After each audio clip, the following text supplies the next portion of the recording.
जैसा हम इसका नाम रखते हैं लोकसभा, क्योंकि ये इंडिया के लोगों की सभा है। लोक मतलब समाज, जिसमें तुम और मैं हम सब रहते हैं। तो ये लोगों की सभा थी, इसको क्या नाम दिया गया? इस हाउस ऑफ कॉमन्स के बाद हाउस ऑफ लॉर्ड्स को हमने नाम दिया काउंसिल ऑफ स्टेट्स। इसका पुराना नाम था राज्यसभा का काउंसिल ऑफ स्टेट्स। ये बहुत बार पेपरों में आता है। राज्यसभा का पुराना नाम काउंसिल ऑफ स्टेट्स था। ये काउंसिल ऑफ स्टेट्स चलती रही 2 साल तक। 1952 में ये बनी थी और 1954 में जब पहली बार एक सिस्टम था, लॉटरी सिस्टम, उससे इसके मेंबर्स जब निकाले गए, जिनका नाम आया, उनको 6 साल नहीं हुए, पर बोले भाई साहब आपको जाना पड़ेगा, क्योंकि आपके बाद ही ये प्रोसेस एक तरीका पकड़ेगा। और ये ज़रूरत थी कि 1/3 मेंबर कितने साल बाद रिटायर हो जाएं? 2 साल। तो जो शुरुआत में रिटायर कर दिए ना, उन बेचारों ने 6 साल नहीं देखे, वो सिर्फ 2 साल देख के देश के लिए कि ठीक है कोई बात नहीं, किसी को तो कुर्बानी देनी पड़ेगी, 1/3 ठीक 2 साल बाद कौन से सन में चले गए? यहाँ इसका नाम बदला। अब तक इसका नाम क्या था? Council of states. अब इसका नाम कर दिया राज्यसभा। ये बहुत ज्यादा बार आने वाला क्वेश्चन है एग्जाम में कि राज्यसभा का पुराना नाम क्या था या कब बदला, राज्यसभा को ये नाम कब मिला? 1954 में। जबकि लोकसभा कब बन गई है? 52 में। राज्यसभा बन तो 52 में गई, लेकिन काउंसिल ऑफ स्टेट्स के नाम से बनी। तो लोकसभा, राज्यसभा आपके देश में संसद के 2 इंपॉर्टेंट सदन हैं और एक एक सदन की अपने अपने हिसाब से काम करने का तरीका सेट है। सेट पैटर्न पे ये काम करते हैं। अब लोकसभा लोगों की सभा है और राज्यसभा राज्यों की। मैंने कल भी आपको ये बात क्लियर की थी। आपके देश में 2 तरह के लोग हैं, एक एमएलए और एक एमपी। एमएलए आपके हर राज्य की कहाँ बैठे हैं? विधानसभा। इसको आपने चुना है अपने राज्य के लिए। ये उसी राज्य के लोग होते हैं, इनको उस राज्य की जनता भेजती है कि आप हमारे एमएलए हैं। और एमपी को भी जनता भेजती है, लेकिन ये एमपी 2 जगह जाते हैं, एक लोकसभा और एक राज्यसभा। लोकसभा में जनता भेजती है, राज्यसभा में राज्य भेजते हैं। अब राज्य कैसे भेजे? हरियाणा कैसे भेजे? तो हरियाणा में जितने लोग एमएलए हैं, ये अपने हिसाब से चुनते हैं कि भाई 5 आदमी भेजने हैं हमें, तो ये 5 जाएंगे, हमें रिप्रेजेंट करेंगे राज्यसभा में। आप लोकसभा के मेंबर अपनी मर्जी से नहीं भेज सकते, वो कौन भेजेगी? जनता। लेकिन राज्यसभा के मेंबर्स को कौन चुन के भेजेगा? एमएलए। एमएलए किसने बनाए थे? जनता ने। ये इनडायरेक्ट इलेक्शन है। देखो, जनता ने बनाए अपने राज्य के एमएलए, फिर एमएलए ने भेजे एमपी, ये एमपी जाके कहाँ बैठे? राज्यसभा। तो जनता ने 2 जगह के आदमी चुने। ठीक है, जनता ने 2 जगह के आदमी चुने, एक अपने राज्य के लिए और एक अपने देश के लिए। जो राज्य के लिए चुने वो एमएलए बन गए और जो देश के लिए चुने वो एमपी बन गए। क्या ये बात क्लियर है? बहुत छोटी बात है, आधों को ये भी समझ में नहीं आती। एमपी एमएलए का बहुत जरूरी कॉन्सेप्ट है। महाभियोग समझ में तब आएगा जब ये समझ में आया होगा। तो आपकी लोकसभा और राज्यसभा, ये 2 सदन हैं और इनके बनाने के पीछे लॉजिक है। मैंने आपको बहुत बार बताया। क्या बनाती हैं दोनों मिलकर? कानून। क्या ये अपनी पुरानी कानूनों के रूप में जो किताब लिखी है संविधान, क्या ये इसको बदल भी सकते हैं? बिल्कुल बदल सकते हैं। संविधान में क्या किया जा सकता है? संशोधन। लेकिन बेसिक स्ट्रक्चर को नहीं चेंज करना। ये लोकसभा राज्यसभा जब देखो साल भर में इकट्ठी बैठी रहती हैं। बहुत बार इकट्ठी का मतलब जॉइंट नहीं, अपने अपने एरियाज में। आपके देश में सत्र रखे जाते हैं, जिसको आप कहते हैं ये हमारे सेशंस हैं। अभी देखा था कल अखबार में फ्रंट पेज पर मोदी जी की पिक्चर थी, एक छाता लेके और बिल्कुल सूटेड बूटेड, बहुत बढ़िया, एकदम चमकदार व्हाइट कपड़े, नए कपड़े, बारिश के सीजन में, और छाता लेके मानसून के सत्र के पहले दिन की एंट्री दिखा रखी थी। इसका मतलब कौन सा सत्र चल पड़ा? मानसून। इस टाइम पे अब ये महीना भर चलेगा। महीना भर सारे एमपी जो जो जाने के इच्छुक हैं वो जाएंगे, बैठेंगे, बातचीत होगी, कार्यवाही होगी। हो सकता है कोई नया कानून बन जाए। आपके जब भी सत्र चलते हैं तो बहुत बार जरूरत पड़ने पर क्या बना दिए जाते हैं? कानून। सत्रों में 3 सत्र मेन है। एक आपके फरवरी से मई, सबसे लंबा। क्या नहीं स्टार्ट हुई क्लास? हो गई है, ठीक है। एक है आपका अब जो चल रहा है, जुलाई अगस्त, और फिर एक आएगा आपका नवंबर और दिसंबर।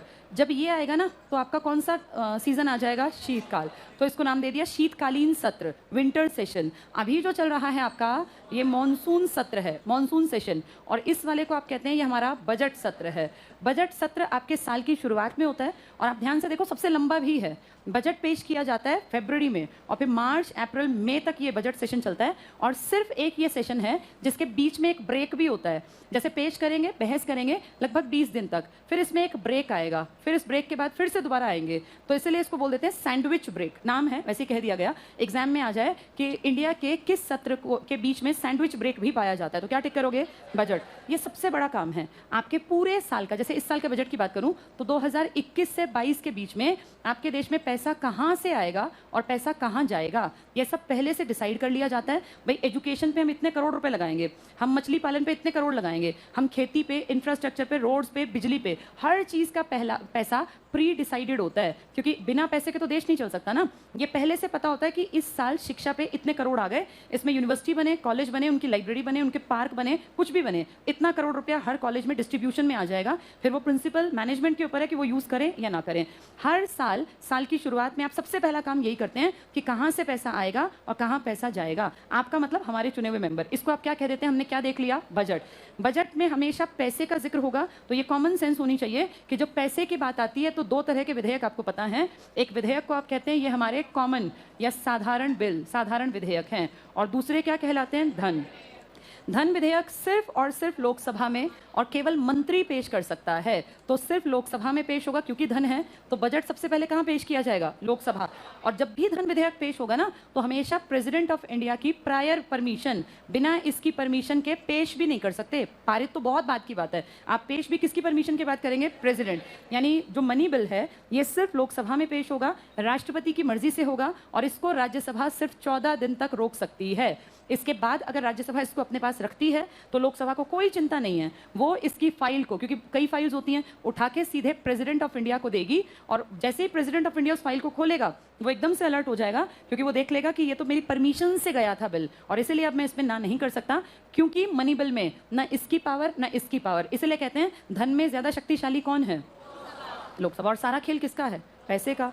पैसे का खेल है ना पूरा देश दुनिया। तो ये पैसे के मामले में किसकी पावर ज्यादा दिख रही है तुम्हें? लोकसभा। ये 3 तरह के सत्र हैं। सबसे छोटा सत्र आपका शीतकालीन सत्र होता है, ये हार्डली 20-22 दिन का रखते हैं, अगर जरूरत पड़े तो बढ़ा सकते हैं, वैसे 18 से 22 दिन में इसको खत्म करने का टारगेट बनाते हैं। तो सबसे लंबा सत्र पूछेंगे तो बजट सत्र है। कब से कब तक चला ये? फरवरी से लेके मई। बीच का ब्रेक क्या कहलाया? Sandwich break. फिर इसके बाद कौन सा सत्र आया? मॉनसून। अभी प्रेजेंट में ये चल रहा है, अखबार देखा करो, रोज कुछ ना कुछ नई खबर आएगी। तो कौन से सेशन में से आएगी? ये मॉनसून में से। और फिर सर्दियों में क्या आ जाएगा? शीतकालीन। क्यों इकट्ठे होते हैं मंत्री? क्या करते हैं ये सांसद इकट्ठे होके? ये मंत्री और सांसद दो चीजें हैं। अब मान लीजिए पूरी लोकसभा है, इसमें कितने लोगों को आपने भेजा था? 543।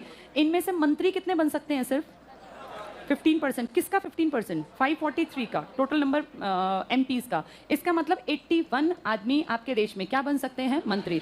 प्रेजेंट में आपके मोदी जी ने कितने बना लिए हैं? 77। तो जितना बन सकते थे बस 2 एक और कसर रह गई है, नहीं तो सारा आंकड़ा पूरा कर लिया। 15% के हेर फेर में मंत्री बना लिए। अब सोचो इतने मंत्री हैं तो बाकी जो बच गए वो सारे क्या कहलाएंगे? सांसद। पूरे जितने हैं ये सब पहले सांसद बनते हैं, इनमें से खास आदमी मंत्री बन जाते हैं। मंत्री बनना बड़ी बात है, सांसद बनना छोटी बात है, क्योंकि सांसद तो 543 हैं आपके देश में, लेकिन मंत्री कितने हैं? जो ये मंत्री होते हैं ना, सिर्फ इनके पास पावर है, ये अपने डिपार्टमेंट से जुड़ी जितनी नीतियां बनेंगी उन सब के डिसीजंस ले सकते हैं। तो आपके यहाँ डिसीजन मंत्री लेते हैं या सांसद लेते हैं? मंत्री लेते हैं। सांसद तो बस देखते हैं। लेकिन मंत्री अगर घटिया हो, गड़बड़ करे, पैसा खा जाए और जैसा कहा वैसा ना करे, तो फिर आपके देश में सांसद जो उनकी पार्टी से अलग होते हैं, जिनको आप कहते हैं ये हमारे विपक्षी दल के लोग हैं। विपक्षी दल के लोग जब ये सत्र चलते हैं ना, यहाँ क्वेश्चंस पूछते हैं और इन मंत्रियों को क्या करना पड़ता है? आंसर। ये अच्छी चीज़ है ना, जवाबदेही है। लेकिन एक बहुत बड़ी बात सुन लो कि ये क्वेश्चन आंसर्स पहले से बताए जाते हैं लगभग सारे, कि ये क्वेश्चन होगा, इस मंत्री को से पूछा जाएगा 15 दिन पहले। मान लो मुझे क्वेश्चन पूछना है, हम माने ये हमारी लोकसभा है, तुम में से किसी को मुझसे क्वेश्चन पूछना है, तो मुझे 15 दिन पहले बता देगा महासचिव या लोकसभा अध्यक्ष कि जी फलां सांसद इस एरिया का, इस नाम का, आपसे ये क्वेश्चन पूछना चाहता है। तो फिर ये क्वेश्चन भी तरह तरह के होते हैं। एक क्वेश्चन होते हैं जिसके जवाब मुझे मौखिक देने पड़ेंगे, बताना पड़ेगा ज़बानी, और एक क्वेश्चन होते हैं जिसके आंसर मुझे लिखित देने पड़ेंगे। अगर किसी क्वेश्चन के आगे स्टार लगा है तो इसका मतलब इसका जवाब मुझे पूरे सदन के सामने ज़बानी देना है, और अगर स्टार नहीं लगा, अनस्टार्ड क्वेश्चन है, तो इसका जवाब मैं किस फॉर्म में दे सकती हूँ? लिखित। मान लो मुझसे कोई पूछ ले तुम में से कि बताइए इस पिछले साल के बजट में इंडिया में कितनी नई रेल चली, आपने आम आदमी की रेल सुविधाओं को बढ़ाने के लिए क्या किया, कितने डब्बे, कितनी कोच नई बनाई गई, कितने यार्ड नए बने। तो अब इसको मैं लिख के देना ज़्यादा बेहतर है ना, आंकड़ों समेत, भाई इतने में इतने थे, इतना विकास हुआ, इतने रुपए लगे, यहाँ फलां जगह रेल कोच फैक्ट्री। लेकिन अगर वो मुझसे जानना चाहता है कि रेलवे डिपार्टमेंट को प्राइवेटाइज क्यों किया गया, तो वो मुझसे मौखिक जवाब चाहेगा या लिखित? तो 2 तरह के क्वेश्चंस हैं, एक के जवाब कैसे मांगे जाते हैं? ज़बानी, और एक के लिखित में। अगर क्वेश्चन मौखिक है तो उसके मन में कोई ना कोई डाउट भी आएगा, और जब डाउट आएगा तो उसको क्वेश्चन पूछने का भी हक होगा। जैसे किसी ने मुझसे क्वेश्चन पूछा, मैंने आंसर किया, उसके मन में उससे जुड़ा दूसरा क्वेश्चन आया तो वो पूछ सकता है। इसके लिए जो इस तरह के एक्स्ट्रा क्वेश्चंस होते हैं ना, इसमें नहीं पूछ सकते। इसमें जितना पूछा उतना लिख दिया, इसके बाद कोई क्वेश्चन का आंसर नहीं देंगे। लेकिन यहाँ क्वेश्चन का आंसर बाद में भी दिया जाएगा जब तक वो पूछ सकता है। उसकी एक लिमिट बना दी, भाई इतने क्वेश्चन कोई भी आदमी पूछ सकता है। पर दिक्कत क्या है, ये सब चीज़ें कितने दिन पहले बता दी जाती हैं? अब तुम सब जानते हो तुम्हारे देश में मंत्री के नीचे बहुत बहुत तेज दिमाग लोग काम करते हैं, जिनको आप कहते हो ये इनके सचिव है। सचिव किस रैंक के आदमी होते हैं? कोई भी आदमी आईएएस को ज्ञान में कैसे पीछे कर देगा? तो ये सारे आंसर्स प्री प्लान्ड होते हैं, सचिव सब कुछ तैयार कर देते हैं, सारी रिपोर्ट, सारे आंकड़े, सारा डाटा, और फिर बस मंत्री को खड़े होकर पढ़ना भर होता है। आधी बार तो वो भी नहीं पढ़े जाते, तुमने देखे होंगे। तो आप ये मान के चलो कि ये यहाँ फंसना बड़ा मुश्किल है। हाँ, मौखिक में फंस सकते हैं, और तब जब विपक्षी दल में दिमागदार लोग बैठे हों और वो सही टाइम पे सही क्वेश्चन करना जानते हो। आज आपके देश में ये विडंबना है, दुनिया का सबसे बड़ा डेमोक्रेटिक देश आपका 2014 से आपके देश में 2021 आधे से ज्यादा गया। अगस्त आने वाला है, 7 महीने पूरे खत्म हो जाएंगे। आपके देश में पिछले 6-7 सालों से कोई विपक्षी नहीं है। विपक्षी बहुत बहुत फायदा देते हैं अगर समझदार हो तो, क्योंकि विपक्षी हमेशा वो क्वेश्चन करेंगे जिसमें किसका फायदा होगा। सरकार हो सकता है अपना फायदा देखे, लेकिन जनता के फायदे को जानबूझ के सामने उठाते हैं विपक्षी, ताकि जनता सोचे कि हाँ ये पार्टी अच्छी, ये दल अच्छा, ये आदमी अच्छा, अगली बार हम इसी को बनाएंगे। भाई एक दूसरे के ऊपर जब इस तरह की बातें उठाएंगे, लोगों का दिमाग बढ़ेगा और वो सोचेंगे कि हमारा ये विपक्षी नेता ठीक कह रहा है या ये विपक्ष पार्टी ठीक काम कर रही है, तभी अगली बार वो आ पाएंगे। तो आपके इंडिया में कौन सी सीट वैकेंट पड़ी हुई है? विपक्षी दल का नेता कोई नहीं। विपक्षी बनने के लिए कितनी सीट चाहिए? टोटल सीट्स का 1/10। टोटल सीट्स कितनी है आपकी? 543। इसको याद कर लो, 543 में से अगर जीतना है तो 273 चाहिए, ये पार्टी जीतेगी, पहला पॉइंट। दूसरा, अगर आपको मंत्री बनाने हैं तो आप 543 का कितना बना सकते हैं? बस 15%। ये कितने परसेंट के आसपास, कितने के आसपास? 80-81। तीसरा, अगर आपको विपक्षी दल का लीडर बनना है या विपक्षी दल का कहलाना है तो आपको टोटल वोट्स का, टोटल सीट्स का कितना मिला हो? अगर मैं इसका 1/10 निकालूं तो 54.3। आदमी 54.3 तो नहीं हो सकते ना, तो आदमी हम कितने मान लें? 55। भाई 55 सीट मिली तो आप विपक्षी, नहीं तो आप विपक्षी नहीं बनेंगे। कांग्रेस को 2014 के इलेक्शन में 47 सीट मिली थी और इस बार 52। अभी भी दूरी थी क्या कहलाने में? इसलिए आपकी सरकार में ना तो पिछली लोकसभा में कोई विपक्षी था और ना इस लोकसभा में बना। क्या ये बात समझ में आ गई? तो ये तुम्हारे लिए भी तो खतरा है, क्योंकि तुम्हारे पक्ष की बात कौन उठा सकता था? विपक्षी। अगर सत्ताधारी दल अकेला होगा तो ज्यादा चांसेस होते हैं कि वो आगे जाके क्या बन जाएगा? तानाशाह। ये उसकी गलती नहीं है, क्योंकि उसके ऊपर अंकुश कौन कसता? विपक्ष। अगर वो वैकेंट रहेगा तो फिर तो बिगड़ने के चांसेस बहुत ज्यादा हैं बात। इसीलिए एक ताकतवर मजबूत डेमोक्रेटिक कंट्री की ये कंडीशन होती है कि अगर वहां कोई सत्ताधारी दल में बैठा है तो उसको टक्कर देने वाला विपक्षी भी होना चाहिए, ताकि ये सरकार अपनी मर्जी से तानाशाही ना कर सके। इसमें बीजेपी और कांग्रेस कहीं नहीं आते, ये पूरे वर्ल्ड की हर कंट्री पे लागू होता है, सिर्फ आपके ऊपर नहीं। आपके देश में 1970 से 80s का जो दौर था ना, खासकर 77 तक का, इस टाइम पे भी तानाशाही देखी गई थी, क्योंकि उस टाइम पे तुम्हारे देश में क्या नहीं था? ताकतवर विपक्ष। और उस टाइम पे सत्ता किसके हाथ में थी? कांग्रेस। तब भी गड़बड़ हुई थी। और आज आपके देश में जब बीजेपी है, अगर सत्ता इसी के हाथ में बार बार आई और विपक्ष नहीं हुआ तो फिर ये भी तानाशाही करेंगे। ये इंसान की फितरत है, उसके ऊपर अगर अंकुश नहीं होगा वो तानाशाही पे उतर आएगा। तो बहुत जरूरी है कि हम लोग एक ताकतवर क्या भी तैयार रखें? विपक्ष।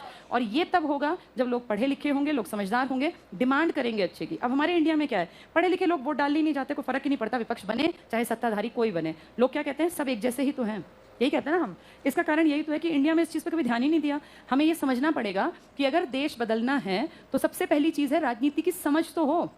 आम जनता में ठीक क्या है और गलत क्या है ये पता होना चाहिए। आज से 20 साल बाद जब तुम्हारी अगली पीढ़ी जवान होगी तो जैसा आज टाइम है ऐसा ही मिलेगा, और बद से बदतर मिलेगा अगर हम अब भी नहीं संभले। हमारे पेरेंट्स के टाइम में लोग संभल जाते तो राजनीति बदल जाती। अब भी समझ अगर हमारे अंदर आ गई तो 20 साल में चीज़ें बदलेंगी। आप देख रहे हो हर जगह जहाँ जहाँ ये जो सरकारें जा रही हैं और गलत कुछ कर रहे हैं तो लोग विपक्षी नहीं हैं, लेकिन लोग इस तरह के बयानबाजी कर रहे हैं। कितने यूट्यूब चैनल्स हैं जो सरकार की कमियों को भी उजागर करने लग गए। जैसा ये अब हुआ, जब ये नेट और डाटा फ्री हुआ ना, इसको छोड़ दें, एक साइड रख दें, बीजेपी कांग्रेस की हम बात नहीं कर रहे। कोई भी अगर सत्ता में बैठा है, वो कोई भी आदमी हो, तो उसको जिम्मेदारी लेनी पड़ेगी।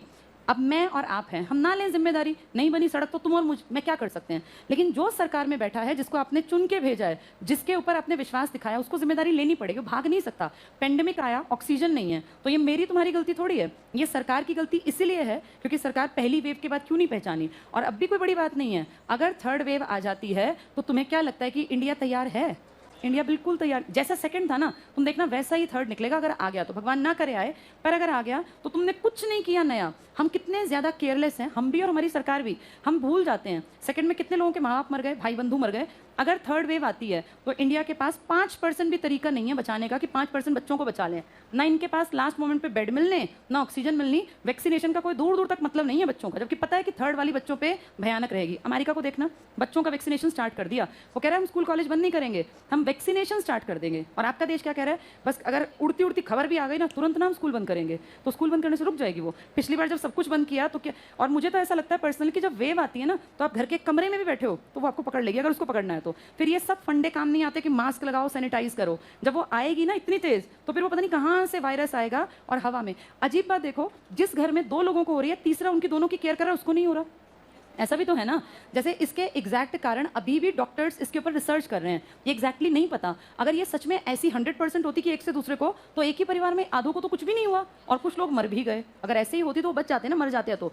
यानी कुछ तो है जो अभी भी अननोन है, छिपा हुआ है। जो भी हो, अभी तो हम उतना रिसर्च नहीं कर सकते, पर अमेरिका जैसी कंट्रीज को देख के लगता है वहाँ लोग जिम्मेदार हैं और सरकार जिम्मेदारी समझती है, तो जिस चीज़ का खतरा है उस चीज़ पे काम कर रही है। हमारे यहाँ आप देखो, स्कूल बंद कर देंगे लेकिन मार्केट में इतने इतने बच्चे गोद में लिए माएँ घूम रही हैं, देखा होगा ना। पार्क्स खोल दिए, मॉल्स खोल दिए, जैसे सिर्फ पढ़ाई से दिक्कत थी और किसी चीज़ से दिक्कत नहीं। इतने ही कॉन्शियस हैं। आप देखो विदेशों में क्या किया, जो स्कूली बच्चे हैं ना उनके डेस्क, उनके आसपास एक ऐसी शील्ड लगा दी कि बच्चे की सांस दूसरे बच्चे की सांस तक ना जाए। देखें विदेशों ने कितने काम कर लिए, ये यूट्यूब पे कितना कुछ आता है। आपके देश में कोई चेंज नहीं आना, कोई भी। और अब हालत ये है कि स्कूल खुल गए पर बच्चे क्या पता क्या कहते हैं कि घर से ही ना पढ़ लेंगे।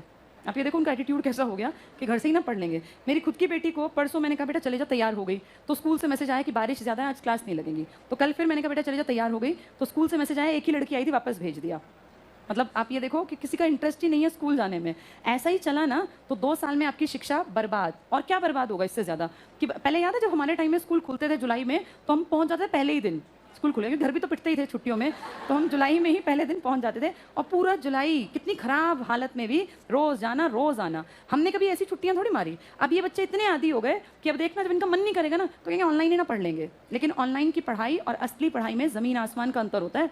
वो कॉम्पिटिशन, वो मोटिवेशन कभी भी ऐसे टीचर नहीं दे सकता फ़ोन पे। ये जो एक कॉन्टैक्ट होता है ना आपस में तुम्हारा भी एज अ स्टूडेंट, ये बहुत अलग है। और ये एक चैप्टर भी है क्लास 9th में एक बुक में कि 2000 एक बच्ची है, वो 2157 में बैठी है। चैप्टर बड़ा अच्छा है वो, मार्गी, किसी ने पढ़ा हो तो अगर, तो वो इमेजिन करती है, वो उस टाइम की है 2157 की, और उसको एक दिन गलती से कबर्ड साफ करते करते हमारे टाइम की बुक मिल जाती है। तो वो सोचती है ये कैसी किताब है, इसमें अक्षर कैसे छपे हुए हैं, और उसको अजीब लगता है। तो अपने दादा को दिखाती है, तो उसके दादा कहते हैं बेटा पुराने स्कूलों की किताब है और पहले सच में ऐसी किताबें होती। तो कहती है ऐसी कैसी किताब थी, और ये तो आप फेंक देते होगे। क्योंकि उनके लिए किताबें मतलब था ऐसे स्क्रीन पे चलते जाना, पढ़ते जाना, क्योंकि ई बुक्स आ गई थी। वो किताब जो तुम आज पढ़ रहे हो ना, उस बच्ची को लगा कितना वेस्ट है ये। फिर उसके दादा ने बताया बेटा ये वेस्ट नहीं है, इससे चीज़ें रिवाइज करना आसान होता था। अब ई बुक में, फ़ोन में जो PDF आती हैं, क्या इनसे पढ़ के चीज़ याद हो पाती हैं?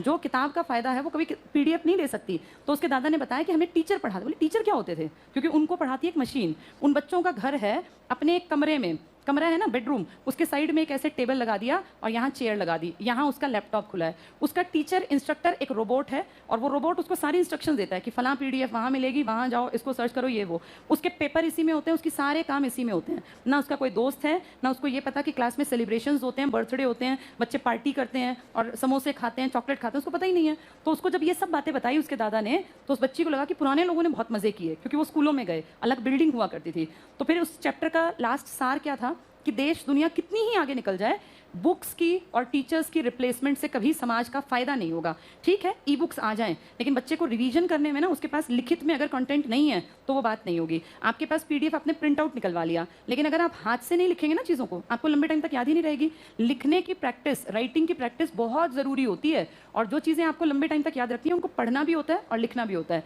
ये सब चीज़ें इंपॉर्टेंट हैं। समय बदलेगा लेकिन टीचर्स, स्कूल की अहमियत खत्म नहीं होगी। हाँ इतना ज़रूर है, आजकल बच्चों का मन नेगेटिव हो गया, स्कूल वाले बच्चे जाना नहीं चाहते, उन्हें लगता है ऑनलाइन ही ले लेंगे। ऑनलाइन पे तो बैठो कैसे ही, लेट जाओ, कान में लीड लगा के लेटो आराम से, और फिर टीचर कह रही है तो अपनी पुरानी कॉपी का फोटो खींच के भेज दो, कह दो यही मैंने टेस्ट में लिखा है। ऐसे तो करते हैं बच्चे, गूगल से निकाल लेते हैं, गलत है ये। चलो वापस आते हैं, हमारी सरकार क्या क्या काम कर रही है इसके ऊपर बात कर रहे थे। कितनी तरह के सत्र हैं अपने यहाँ? अभी कौन सा चल रहा है? सबसे लंबा सत्र कौन सा रहेगा? ब्रेक वाला सेशन कौन सा रहेगा? और शीतकालीन सत्र सबसे छोटा सत्र रहेगा। संसद के कितने अंग हैं? लोकसभा, राज्यसभा, राष्ट्रपति। अगर विपक्षी बनना हो तो कितनी सीटें मिलनी चाहिए? 1/10, 1/10। और अगर पक्ष में आना तो 273। भाई आप सत्ता पक्ष में बैठेंगे 273। आपके देश में कितने मंत्री बन सकते हैं? 81 या कह लो 15% टोटल सीट्स का। ठीक है, अब देखो लोकसभा का मेंबर बनना है, किसी को शौक हो रहा है एमपी बनने का, कितनी एज चाहिए? एक बार आ गया तो कितने साल रहेगा? अगर राज्यसभा का मेंबर बनना है एज चाहिए 30, कितने साल रहेगा? कितने लोग रिटायर होंगे? कितने साल बाद? इनको संभालने वाला आदमी कौन होगा? अगर एब्सेंट हो इनको संभालने वाला कौन होगा? सभापति, भारत का वाइस प्रेसिडेंट ऑफ इंडिया। तो क्या कभी भी ये वोट डालेगा? ये वोट नहीं डालेगा। अगर बिल्कुल ही बात बराबरी पे हो तो ये कास्टिंग वोट डालेगा, वरना नहीं। दूसरा आदमी ये ना हो तो उप सभापति को तब काम करना होता है जब कौन प्रेजेंट ना हो? सभापति प्रेजेंट नहीं होने की सिर्फ एक कंडीशन है, अगर राष्ट्रपति या तो मर चुका हो या आपने हटा दिया हो महाभियोग से या विदेश यात्रा पे गया हो, तो ये क्या बन जाता है जाके? राष्ट्रपति। फिर इसका काम कौन संभालता है? उप सभापति। बहुत बेसिक सी बातें हैं, थोड़ा सा पढ़ेंगे इनको फिर आगे बढ़ेंगे। पेज नंबर 76 पर आ जाओ। यूनियन एडमिनिस्ट्रेशन, संघीय प्रशासन। सबसे पहला टॉपिक है पार्लियामेंट। हाँ जी, कोरम बता देती हूँ। ये पूछ रही है कोरम क्या होता है, ये टर्म इंपॉर्टेंट है, एग्जाम में आता है, इसको सुन लो। कोरम का मतलब होता है मिनिमम नंबर कितना प्रेजेंट हो किसी काम को करने के लिए। छोटा सा एग्जांपल देती हूँ। परसों बहुत बारिश थी, बहुत ज़्यादा, तो आपके यहाँ बच्चे टोटल जो है ना, टोटल अब यहाँ लगभग समझ लो इस टाइम 1000 बच्चे पढ़ रहे होंगे कम से कम। 1000 में से टोटल यहाँ पहुँचे सुबह 8:30 तक 22 बच्चे। तो 22 बच्चों में क्या ऐसी पढ़ाई हो सकती है जैसी अब हो रही है? नहीं ना। किसी भी काम को करने के लिए मिनिमम नंबर तो प्रेजेंट होना चाहिए, इसी को कह दिया जाता है कोरम। आपकी संसद का भी कोरम है। अगर आप संसद का सत्र चला रहे हैं, सत्र चल रहा है मान लो मानसून का, और इसमें नहीं पहुंचे 1/10 टोटल सांसद, यानी परसों बारिश में जब ये सत्र हुआ, मानो 543 में से 55 ना पहुंचते तो फिर संसद की बैठक नहीं होती। किसी भी काम को, किसी भी कार्यवाही को स्टार्ट करने से पहले minimum number of MPs present होना जरूरी है। इस मिनिमम नंबर को हम कहते हैं कोरम है। इसी को हिंदी में हम कहते हैं गणपूर्ति। कम से कम इतने गण तो, इतने मेंबर तो प्रेजेंट हो कि इस काम को हम स्टार्ट कर सकें। तो कितनी गणपूर्ति है आपके यहाँ? 110। जैसे उस दिन हमारे यहाँ आप लगाओ 1000 में से 100 भी बच्चे नहीं पूरे हुए, तो गणपूर्ति भी पूरी नहीं हो पाई ना। गणपूर्ति का मतलब मिनिमम नंबर प्रेजेंट होना चाहिए, तब कार्यवाही आगे बढ़ेगी। 1/10 ही चाहिए आपको विपक्षी बनने के लिए, और 1/10 ही चाहिए आपको गणपूर्ति के लिए। इसको कहते हैं संसद का कोरम है ये, इससे कम में बात नहीं बनेगी। चलो पढ़ना स्टार्ट करेंगे। संसद, पार्लियामेंट। संविधान के 5वें भाग के अध्याय 2 के अंतर्गत, ये अंडरलाइन कर लो, 5वां भाग, पेज 76, अध्याय 2, अनुच्छेद 79 से 122 में संसद का गठन है, संरचना है, शक्तियां हैं। जिन लोगों के पास किताब नहीं है उन्हें बातें नहीं करनी, किताब लेनी है पहली चीज़ तो। किताब के बिना क्लास में नहीं चलेगा कोई भी, क्योंकि बातचीत करना मुझे बिल्कुल पसंद नहीं क्लास में। जिनके पास किताब नहीं है ना, आज वेडनेसडे है, कल किताब जरूर होनी चाहिए हर एक के पास। क्लास में चेकिंग होगी, बिना किताब वाले बाहर, क्योंकि जिसके पास किताब नहीं हो किताब वाले को भी नहीं पढ़ने देता, ये गलत है। चलो अगला पॉइंट देखो, अनुच्छेद 79, संघ के लिए एक संसद होगी, टिक करना, संसद होगी, राष्ट्रपति और 2 सदनों से मिलकर बनेगी, राज्यसभा और लोकसभा। तो 3 चीजें संसद हैं, एक लोकसभा, एक राज्यसभा और एक राष्ट्रपति। नेक्स्ट टिक कर लो, भारत की संसद राष्ट्रपति, राज्यसभा और लोकसभा से मिलकर बनती है। तो कितने अंग हैं संसद के और कितने हाउसेज हैं? 2, क्योंकि राष्ट्रपति कोई हाउस नहीं है। यहाँ लिख लो, ये लिखो, अंग या ऑर्गन 3, हाउसेज 2। अलग अलग बातें हैं ये, अंग या ऑर्गन 3, जबकि सदन 2 हैं। सदन 2, अंग 3। चलो आगे पढ़ेंगे। संसद भारत की, नहीं इससे अगला पॉइंट है, लोकसभा को संसद का प्रथम सदन कहते हैं, निम्न सदन कहते हैं और लोकप्रिय सदन कहते हैं। इसको निम्न क्यों कहते हैं? पैसे की पावर किसके हाथ में थी और सारा खेल किसका है? पैसे का। अगर पैसे की पावर लोकसभा के पास है, धन विधेयक यहीं पेश हो सकता है, यही पारित करेगा, राज्यसभा सिर्फ 14 डेज रोकेगी, राष्ट्रपति देखते ही साइन करेगा। इसका मतलब पैसे में सारी शक्ति इसके पास। जब इसके पास है तो इसको निम्न क्यों कह रहे हैं? कह रहे हैं ये लोअर हाउस है, निम्न सदन है। वैसे कह रहे हैं लोकप्रिय है, जनता का फेवरेट है, लोगों का सदन है, इसलिए लोक सदन कहलाता है। लेकिन साथ में क्या लिख दिया? निम्न। इसके 2 कारण हैं, दोनों कारण ध्यान से सुन और समझ लो।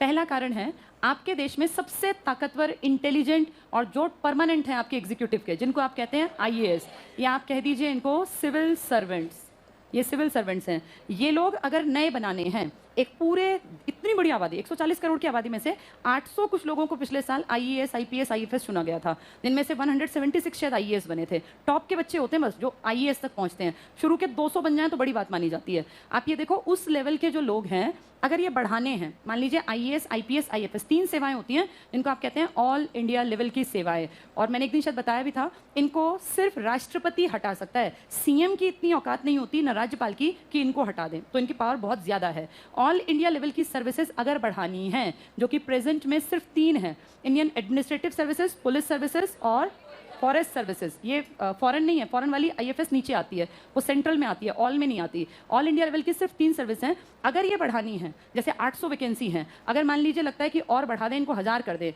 तो ये पावर लोकसभा के पास नहीं है। मोदी जी नहीं कर सकते काम, ये काम कर सकती है सिर्फ और सिर्फ राज्यसभा। इसलिए कह दिया राज्यसभा उच्च सदन है, पहला लॉजिक। दूसरा लॉजिक, हमने 3 लिस्ट देखी थी, एक केंद्र की सूची थी, एक राज्य की थी और एक दोनों की थी, कॉन्करेंट लिस्ट, स्टेट लिस्ट और सेंट्रल लेवल की लिस्ट।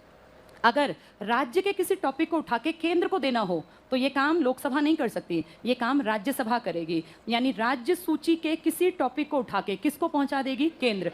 मोदी जी बिल्कुल नहीं कर सकते ये काम करेगी राज्यसभा। तो कहा राज्यसभा बड़ी है, इसलिए राज्यसभा को कौन सा सदन कह दिया गया? उच्च।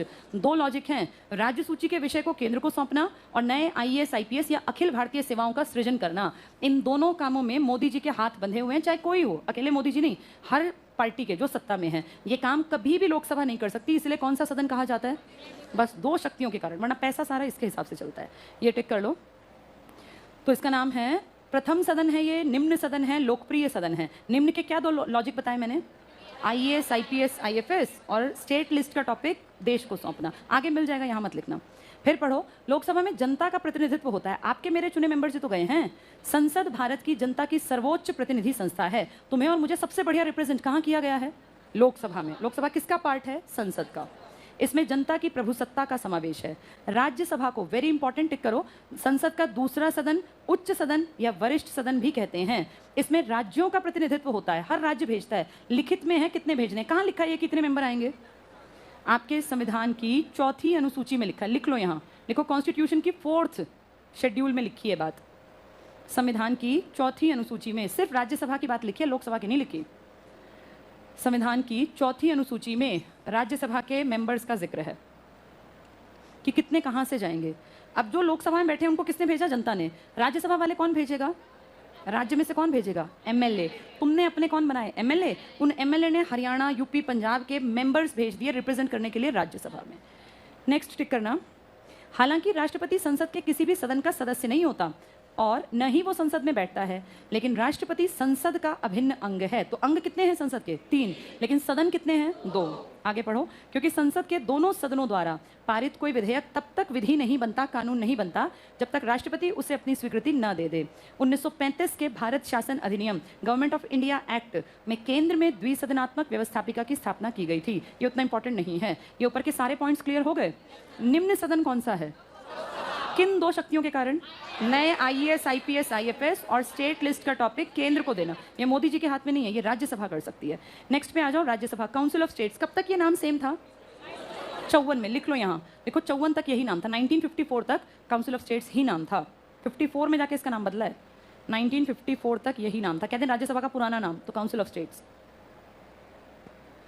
ठीक है, आगे पढ़ो। अनुच्छेद 80। अब एक बार बोर्ड पे 3 आर्टिकल्स देख लो। वैसे ये आर्टिकल्स ना एडवांस बैच में जाके याद होंगे, फिर भी बोर्ड पे देख लो। 79, 80 और 81 ये तुम्हारे ज़्यादा काम आएंगे अभी। 79 में संसद का जिक्र है, इसके बाद उच्च का जिक्र है और उसके बाद निम्न का। इसका मतलब ये लोकसभा होगी और ये राज्यसभा, और ये पूरी संसद जिसमें लोकसभा भी है, राज्यसभा भी और राष्ट्रपति भी। चलो इसमें अगला पॉइंट देखना, टिक करना। अनुच्छेद 80 के अनुसार राज्यसभा की अधिकतम सदस्य संख्या 250 है। लिखो हो सकती है, हो सकती है बीच में लिख लो, है के पास लिख लो हो सकती है।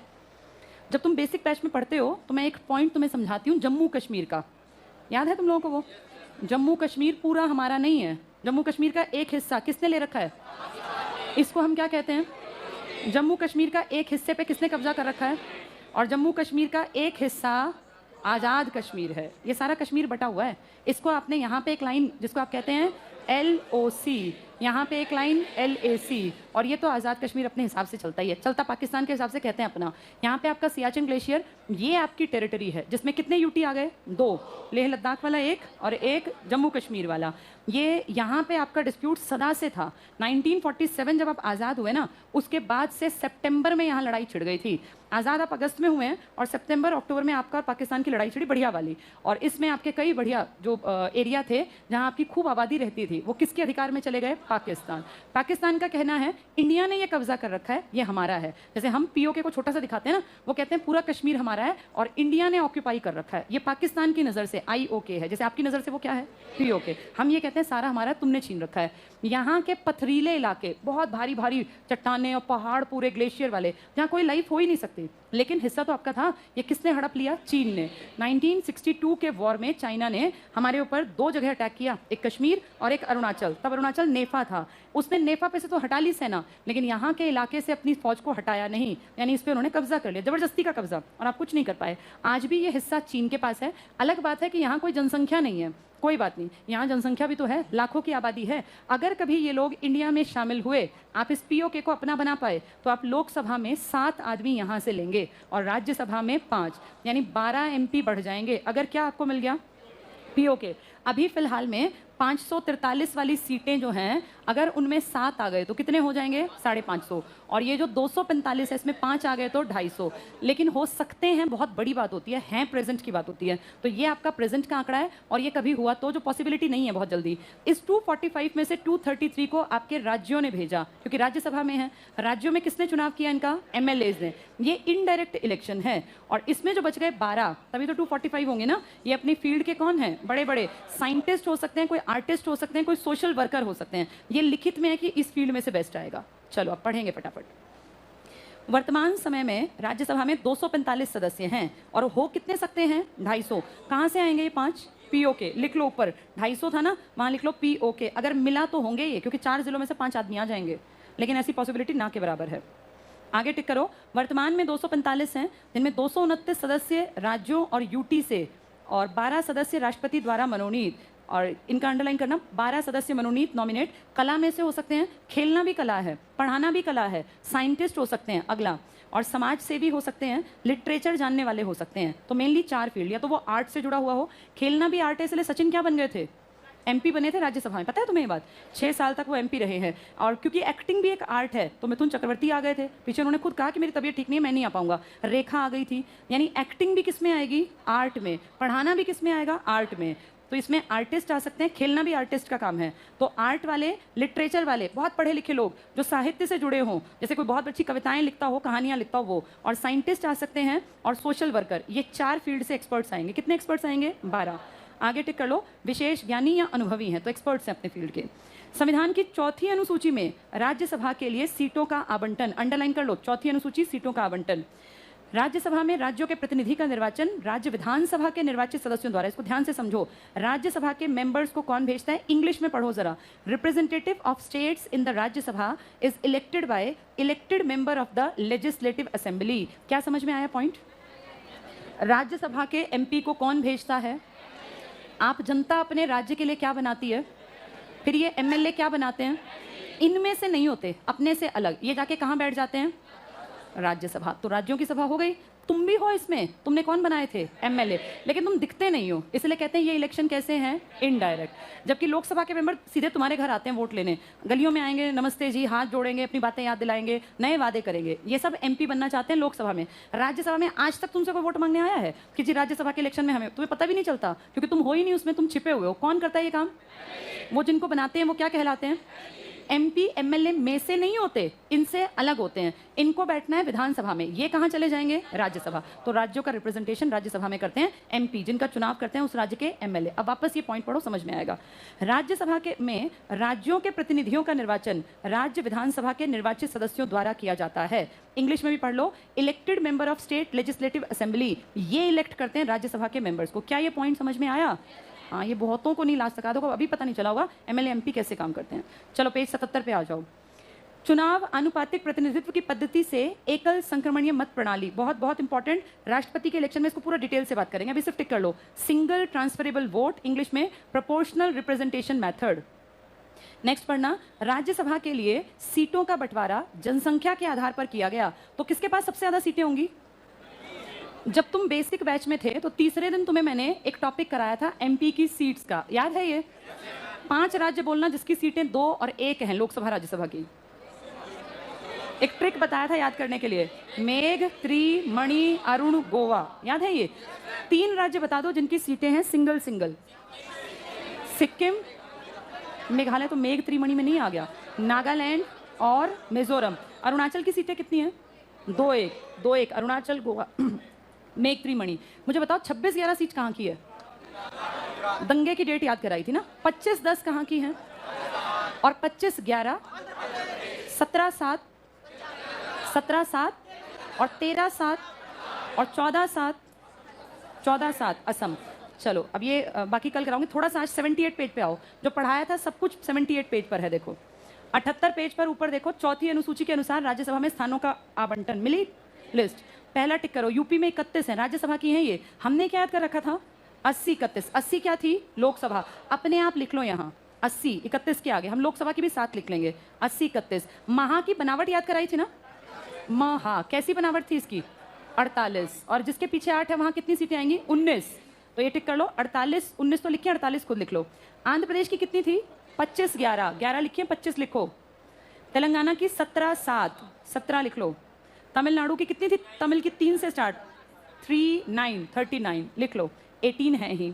बिहार में याद है कितने तक पढ़ते थे? 40-16 लिख लो, 40। 16 राज्यसभा की, 40 लोकसभा की। पश्चिम बंगाल पे असर था, 42-16 42 लिख लो। नाटक बहुत करते थे कर्नाटक के लोग, 12 का दुगना 28 बताते थे, 28 लिख लो। 12 का दुगना 28। मध्य प्रदेश में बहुत घने जंगल थे, पैसे लेके भाग गया कोई आदमी, 2-9-11 लिख लो। 2-9-29 11 लिखा ही है। गुजरात की दंगे की डेट थी 26-11 26 लिख लो। ओडिशा में जैसा पीछे है वैसी बनावट थी, 21-10। राजस्थान एक ऊपर था, 25-10 25 लिख लो। केरल के पढ़े लिखे 20 का आधा 9 बोलते थे, 20 लिख लो। पंजाब को क्या बोली कांग्रेस? 13-7 13 लिख लो। असम को समान नहीं है, आधा है, कितना था? 14-7 14 लिख लो। झारखंड को 14-6 कर लो, 14 लिख लो। छत्तीसगढ़ को 11-5 कर लो। हरियाणा में कितने आदमी आए बैठे खाएं? 10-5। जम्मू कश्मीर में 6-4 कर लो। अब 5 और 1 बनेंगे, 5 जम्मू कश्मीर में, 1 लेह लद्दाख में। हिमाचल में जितने अक्षर उतनी सीटें, 4-3। उत्तराखंड में 5-3। नागालैंड मिजोरम में 1-1 सिंगल सीटें। मेघालय, मणिपुर, त्रिपुरा में 2-1 2-1 2-1। सिक्किम में फिर से 1-1। अरुणाचल और गोवा में 2-1 2-1। और दिल्ली में 7-3 70, ये याद कराया था। पौंडीचेरी में 1-1। क्या ये याद हो गया सबको? इसको 1-2 बार घर जाके जरूर पढ़ना, बाकी कल पढ़ेंगे।